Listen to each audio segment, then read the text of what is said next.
ایک دفعہ کا ذکر ہے کہ ایک عظیم سلطنت میں ایک حکیم اور ہمدرد بادشاہ رہتا تھا جس کا نام بادشاہ عارف تھا۔ اس کا محل شاندار تھا، سونے، جواہرات اور خزانے سے بھرا ہوا تھا، لیکن اس کی دولت اور طاقت کے باوجود بادشاہ عارف دوسرے حکمرانوں سے مختلف تھا۔ وہ اپنے لوگوں کی فلاح و بہبود کے بارے میں بہت فکر مند تھا، خاص طور پر غریبوں اور ضرورت مندوں کے لیے۔ ہر روز وہ اپنی سلطنت کی گلیوں میں بھیس بدل کر چلتا تھا۔ وہ بھوکوں، بیماروں اور غریبوں سے ملتا، انہیں کھانا، دوا اور مالی مدد فراہم کرتا۔ وہ ہمیشہ یہ یقینی بناتا کہ کوئی بھی شخص ہو، تکلیف میں نہ ہو۔ ایک دن ایک بھیک مانگنے والا بادشاہ عارف کے سامنے آیا جب وہ بازار میں چل رہا تھا۔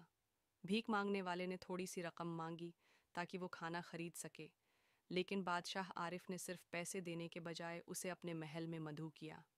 بھیک مانگنے والا حیران اور پریشان ہو گیا، لیکن اس نے دعوت قبول کی۔ جب وہ محل پہنچے تو بھیک مانگنے والا محل کی خوبصورتی اور عظمت دیکھ کر دنگ رہ گیا۔ بادشاہ عارف نے کہا، یہ محل، یہ سب تمہارا ہے، لیکن یاد رکھو، سچی دولت دوسروں کو دینے میں ہے، نہ کہ خزانے جمع کرنے میں۔ بھیک مانگنے والا شکرگزاری سے مغلوب ہو کر گہری جھک کر کہنے لگا کہ وہ بھی ضرورت مندوں کی مدد کرے گا۔ اس دن کے بعد بادشاہ عارف کی سلطنت صرف دولت میں نہیں بلکہ انسانیت اور ہمدردی میں بھی ترقی کرتی گئی۔ ہر طبقہ زندگی سے تعلق رکھنے والے لوگ آپس میں محبت اور بھائی چارے کے ساتھ رہنے لگے، اور جانتے تھے کہ ان کا بادشاہ ان کی بہت پرواہ کرتا ہے۔